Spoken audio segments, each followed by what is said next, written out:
Dear student, آج ہم معاشرتی علوم کلاس 5 کا یونٹ نمبر 2 پڑھنے لگے ہیں، جس کا عنوان ہے ثقافت اور تنوع، یعنی کہ کلچر اینڈ ڈائیورسٹی۔ سب سے پہلے ہم حاصلات تعلم کو پڑھیں گے۔ اس سبق کے اختتام پر طلباء اس قابل ہو جائیں گے کہ نمبر 1 شمولیت اور کسی قوم کے لیے اس کے فوائد کی وضاحت کر سکیں، ان طریقوں کی فہرست بنا سکیں کہ جن کے ذریعے پاکستان کو خواتین، مذہبی اور نسلی اقلیتوں اور مخلوط اہلیت والے گروہوں کے لیے مزید جامع بنایا جا سکے۔ اس کے بعد پاکستان کی متنوع ثقافتوں کے درمیان مشترکہ اقدار اور اصولوں، یعنی کہ مہمان نوازی ہے، کھیل ہے، واقعات ہیں، لچک ہیں، ان کی وضاحت کر سکیں۔ کثیر الثقافتی معاشرے کے معیارات اور فوائد کی نشاندہی کر سکیں۔ بین المذاہب ہم آہنگی کی اصطلاح بیان کر سکیں۔ تو یہ SLOs تھے۔ یہاں پر ایک تفہیمی سرگرمی ہے، ثقافت کسے کہتے ہیں یا تنوع کسے کہتے ہیں، تو ان کی ڈیفینیشن ہم ڈیفینیٹلی نیکسٹ پیجز پر پڑھیں گے۔ So let's start. ملک پاکستان میں ہر طرح کے لوگ رہتے ہیں جو مذاہب، رنگ، نسل، عقائد، رسم و رواج اور رہن سہن کے لحاظ سے مختلف ہیں۔ یہ تمام لوگ مل جل کر رہتے ہیں اور ان کے ملاپ سے ایک معاشرہ بنتا ہے جس میں لوگ بھائی چارے اور محبت کے ساتھ رہ کر ایک قوم بناتے ہیں اور ایک دوسرے کے دکھ سکھ میں شریک ہوتے ہیں۔ اس کے بعد ہم اب چلتے ہیں ثقافت کی جانب۔ ثقافت کیا ہے؟ تو کسی معاشرے کے طرز زندگی، رہن سہن، زبان، لباس، خوراک، عقیدے اور رسم و رواج کے مجموعے کا جو نام ہے نا، وہ ثقافت ہے۔ اس میں رہائش، فنون لطیفہ بھی آ جاتا ہے، جسے ہم آرٹس کہتے ہیں، تعلیم ہے، مذہب ہے، یہ سب چیزیں شامل ہیں۔ ثقافت نسل در نسل چلتی ہے، ٹھیک ہے، ماں باپ کو دیکھتی ہے اولاد، اس کو اڈاپٹ کرتی ہے، پھر آگے دوسری نسل آتی ہے، وہ اس کو اڈاپٹ کرتی ہے، تو یہ نسل در نسل چلتی رہتی ہے۔ ہمارا لباس، ہماری زبان، ہمارے عقائد اور ہمارے پکوان وغیرہ، ان سب کا تعلق ہماری ثقافت سے ہوتا ہے۔ اس کے بعد لکھا ہوا ضرور پڑھیے کہ کسی قوم کی شناخت اس کی ثقافت سے ہوتی ہے۔ قومیت وہ سوچ، احساس اور جذبہ ہے جو مختلف رنگ، نسل اور رسم و رواج کے لوگوں کو آپس میں جوڑ کر رکھتا ہے۔ اب ہم چلتے ہیں ثقافت کے بعد تنوع کی ڈیفینیشن پڑھتے ہیں۔ تو تنوع کا لفظی مطلب ہے منفرد ہونا، الگ ہونا، جدا ہونا۔ معاشرے میں تنوع کا مطلب ہے کہ بہت سے مختلف قسم کے لوگ معاشرے میں مل جل کر رہتے ہیں۔ وہ کئی لحاظ سے مختلف ہو سکتے ہیں، مثلا وہ کیسے نظر آتے ہیں، وہ کہاں سے تعلق رکھتے ہیں، ان کے عقائد کیا ہیں، یا ان کی عمر، نسل، کھانے پینے اور تقریبات کے منانے کا انداز کیا ہے۔ تو یہ ساری چیزیں جب ہر معاشرے کی اپنی اپنی ہوتی ہیں، ٹھیک ہے، ہر علاقے کی ثقافت کے مطابق ہوتی ہیں۔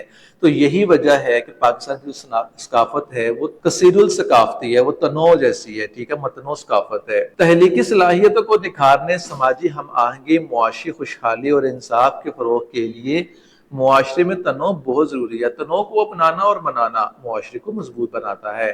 پاکستان ایک متنوع معاشرہ ہے۔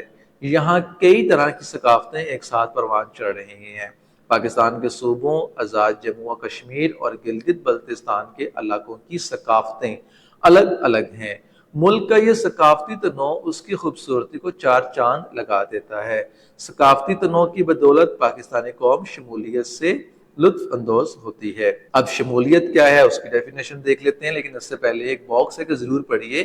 ہماری فوج پاکستانی قوم اور پاکستانی ثقافت کی بہترین عکاسی کرتی ہے، کیونکہ اس میں ہر صوبے کے لوگ شامل ہیں، جس میں کوئی تفرقہ نہیں ہوتا، اور تمام فوجی پاکستان کے دفاع کو مضبوط اور مستحکم کرنے کے لیے یکساں کوشش کرتے ہیں۔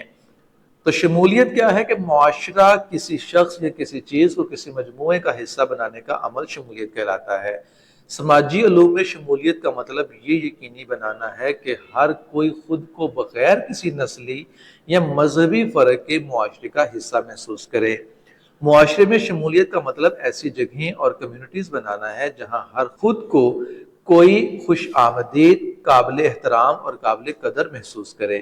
اسے معاشرے میں ترقی کے یکساں مواقع میسر ہوں اور اسے ہر طرح کی سرگرمیوں میں حصہ لینے کا موقع دیا جائے۔ اب شمولیت کے فائدے کیا ہوتے ہیں؟ شمولیت کسی قوم کو بہت زیادہ فائدے دیتی ہے۔ مثلا شراکت داری کا احساس ہوتا ہے، ٹھیک ہے، ایک دوسرے کے ساتھ مل جل کے رہنا۔ جب ہر کوئی خود کو معاشرے میں شامل محسوس کرتا ہے تو اس سے لوگوں کو خوشی ملتی ہے اور مل کر کام کرنے کی ترغیب ملتی ہے۔ لوگ ایک دوسرے کو سمجھتے ہیں، اس سے تنازعات کم ہوتے ہیں، امن اور ہم آہنگی کا ماحول پیدا ہوتا ہے، تخلیقی صلاحیتوں کا فروغ ہوتا ہے، انسان کی جو کریٹیو ایبیلٹیز ہیں وہ پروموٹ ہوتی ہیں۔ جب مختلف پس منظر کے لوگ مل کر کام کرتے ہیں تو وہ مختلف نقطۂ نظر اور خیالات ایک دوسرے سے تبادلہ خیال کرتے ہیں، نئے اور تخلیقی طریقوں سے مسائل کو حل کرنے میں مدد ملتی ہے۔ نمبر 3 پر آتا ہے کہ مضبوط معاشرے کی تشکیل۔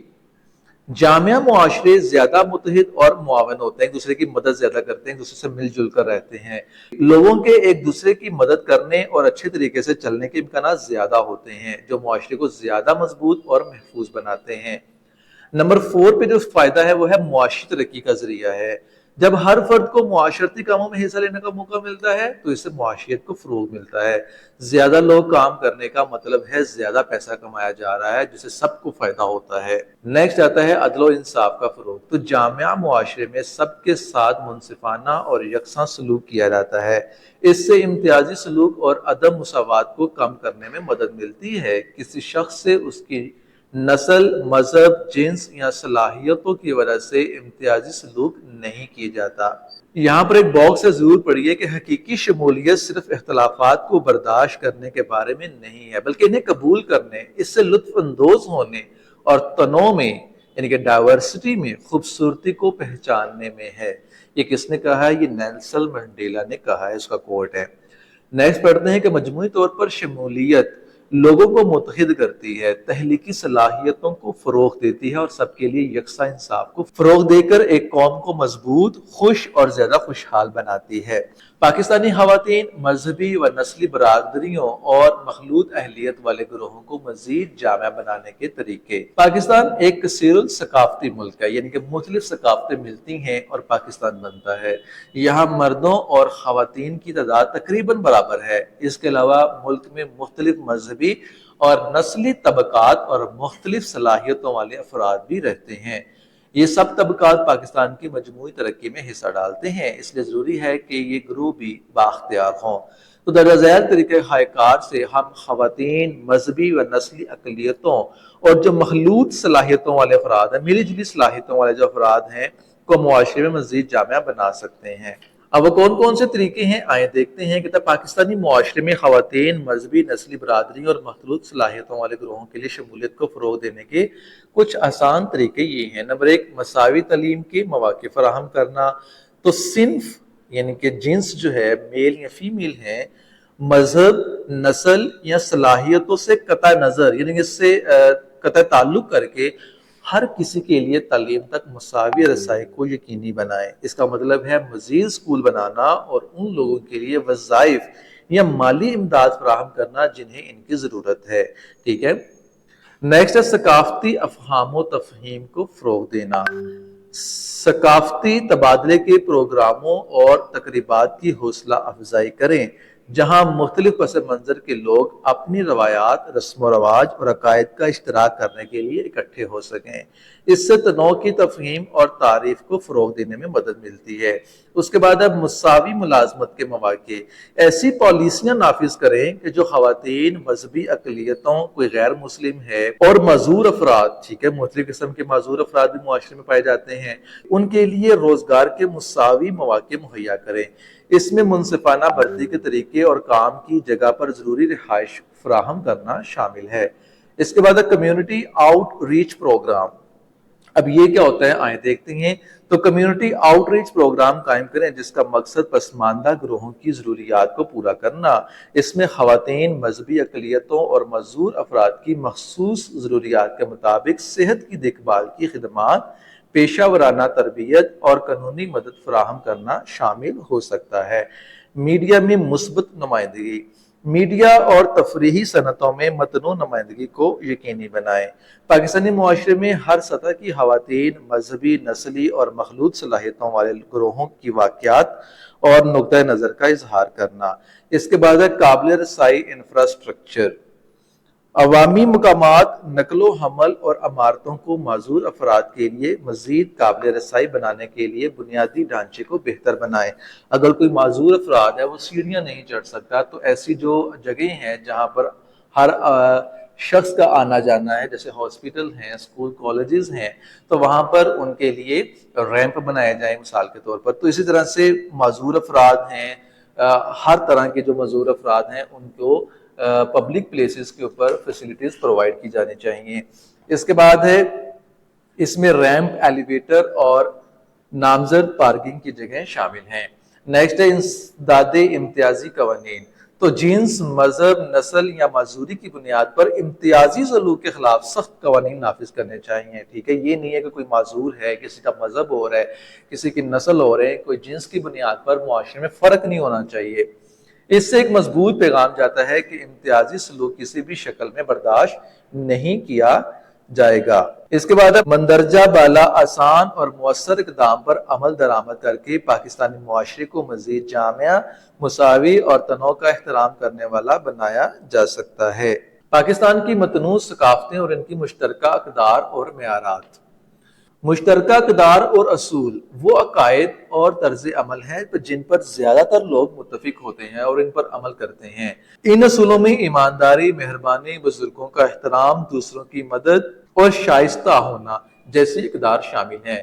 یہ اقدار اور اصول وضع کرتے ہیں کہ لوگ کس طرح ایک دوسرے کے ساتھ تعامل کرتے ہیں، تعاون کرتے ہیں اور اپنی روزمرہ کی زندگی میں فیصلے کرتے ہیں. وہ معاشرے کے اندر اتحاد اور تعلق کا احساس پیدا کرتے ہیں. آئیں ان اقدار اور معیارات کے بارے میں جانتے ہیں. نمبر 1 ہے مہمان نوازی، نمبر 2 پر کھیل، نمبر 3 خصوصی مواقع اور تقریبات، لچکدار رویے. پاکستان میں متعدد مشترکہ اقدار اور اصول ہیں جو لوگوں کو ان کی متنوع ثقافتوں کے باوجود متحد رکھتے ہیں. آئیں الگ الگ ان کا مطالعہ کرتے ہیں. نمبر 1 پر ہے مہمان نوازی. پاکستانی اپنی گرمجوشی کے لیے مشہور ہیں. جب مہمان آتے ہیں تو ان کے ساتھ فیملی جیسا سلوک کرتے ہیں، چاہے چائے پیش کی جائے یا مکمل کھانا. مہمان نوازی دوسروں کے ساتھ مہربانی اور احترام کا ایک طریقہ ہے. پورے ملک میں یہ رواج ہے کہ مہمانوں کو آرام دہ ماحول مہیا کیا جاتا ہے تاکہ وہ اپنی عزت محسوس کریں. نمبر 2 پر ہے کھیل. کھیل خاص طور پر کرکٹ، فٹ بال، ہاکی، ساکر، اسکواش پاکستانی ثقافت کے بڑے حصے ہیں.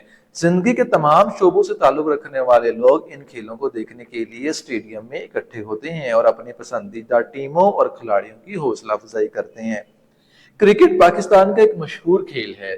تمام پس منظر کے لوگ میچ دیکھنے کے لیے اکٹھے ہوتے ہیں، چاہے وہ ٹی وی پر ہوں یا اسٹیڈیم میں. یہ مختلف ثقافتوں کے لوگوں کو متحد کرنے میں اہم کردار ادا کرتے ہیں. جب پاکستان دوسرے ممالک کے خلاف کھیلتا ہے تو پورا ملک ٹیم کی حوصلہ افزائی کرتا ہے. کرکٹ ٹیم ورک، لچک اور قومی فخر کو فروغ دیتا ہے جو پاکستان میں متنوع ثقافتوں کے درمیان اتحاد اور ہمدردی کی مشترکہ اقدار کی عکاسی کرتا ہے. فٹ بال پاکستان کا ایک مشہور کھیل ہے. ملک بھر سے مختلف طبقات فٹ بال میچ دیکھنے کے لیے اکٹھے ہوتے ہیں. یہ کھیل ثقافتی اور لسانی رکاوٹوں سے قطع نظر لوگوں کو دوستانہ مقابلے اور باہمی لطف اندوزی کے لیے اکٹھا کرتا ہے. فٹ بال ٹیم ورک، کھیل کود اور صحت مند مقابلوں کو فروغ دیتا ہے جس سے تنوع کے درمیان اتحاد کی مشترکہ قدر کو تقویت ملتی ہے. اسکواش پاکستان میں شوق سے کھیلا جانے والا کھیل ہے. پاکستان نے بہت سے عالمی معیار کے اسکواش کھلاڑی پیدا کیے ہیں جنہوں نے بین الاقوامی سطح پر پذیرائی حاصل کی ہے. جہانگیر خان سالوں تک مسلسل ناقابل شکست رہے. انہوں نے عالمی چیمپئن شپ کے کئی مقابلے جیتے جو Guinness book of world record کا حصہ ہیں.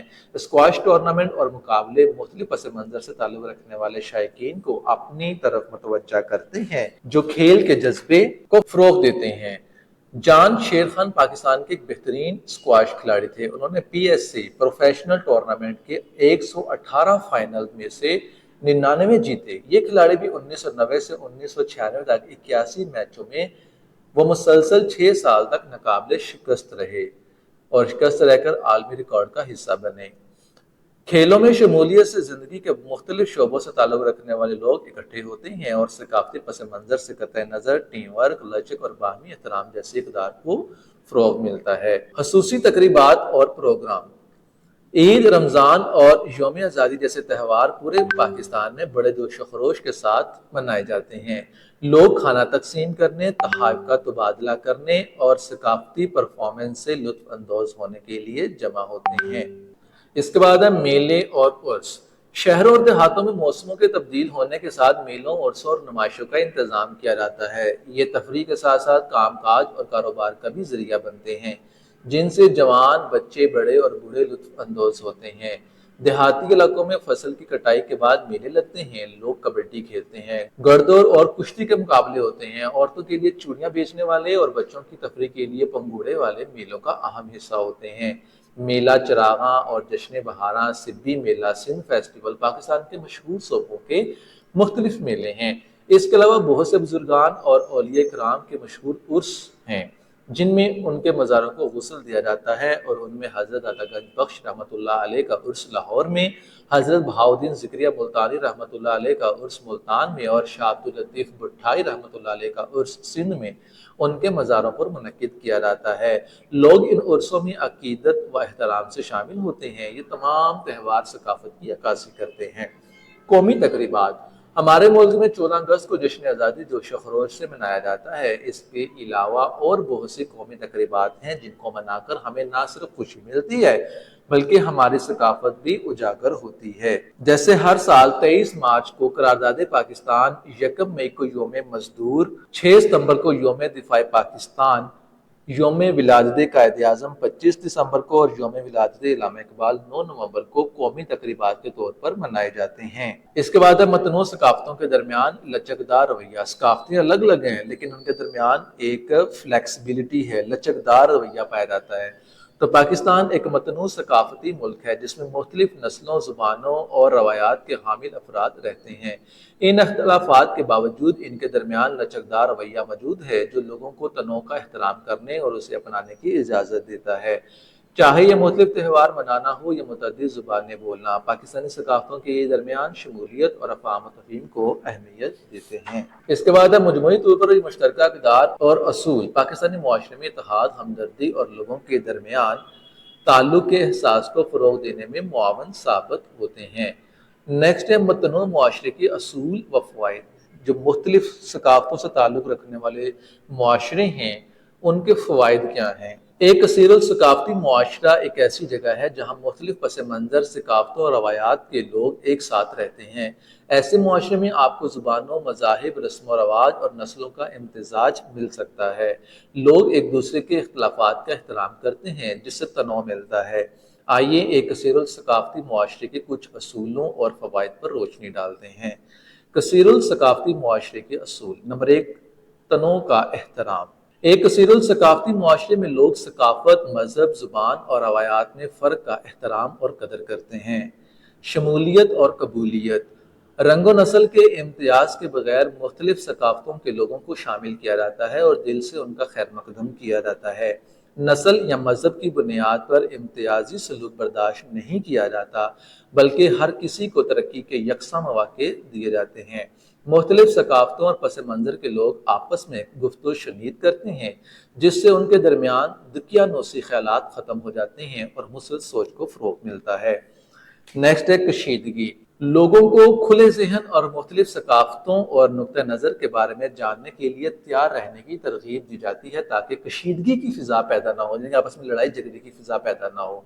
اب کثیر الثقافتی معاشرے کے فوائد کیا ہیں؟ نمبر 1، ثقافتی افزودگی۔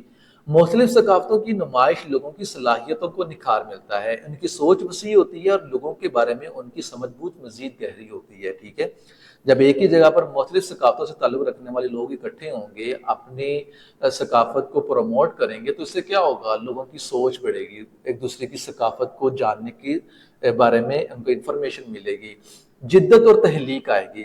تو تنوع تحلیقی صلاحیتوں اور اختراع کو فروغ دیتا ہے، یعنی انسان کی جو کریٹیو ابیلٹیز ہیں وہ جو ہیں پروموٹ ہوتی ہیں، ان کو اپریشیٹ کیا جاتا ہے کیونکہ لوگ میز پر منفرد خیالات اور نقطہ نظر لاتے ہیں۔ رواداری اور افہام و تفہیم: ایک کثیر الثقافتی معاشرے میں رہنا دوسروں کے ساتھ رواداری، ہمدردی اور سمجھ بوجھ کو فروغ دیتا ہے جس سے معاشرے میں زیادہ ہم آہنگی پیدا ہوتی ہے۔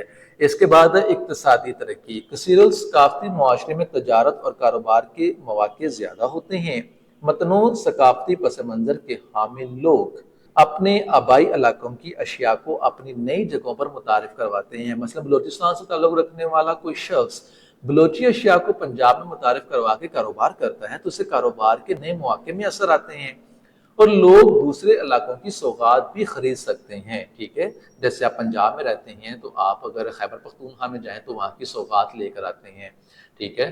وہاں کی جو منفرد چیزیں ہیں وہ لے کر آتے ہیں، ان کی ثقافت سے جڑی لباس لے کر آتے ہیں، ٹھیک ہے؟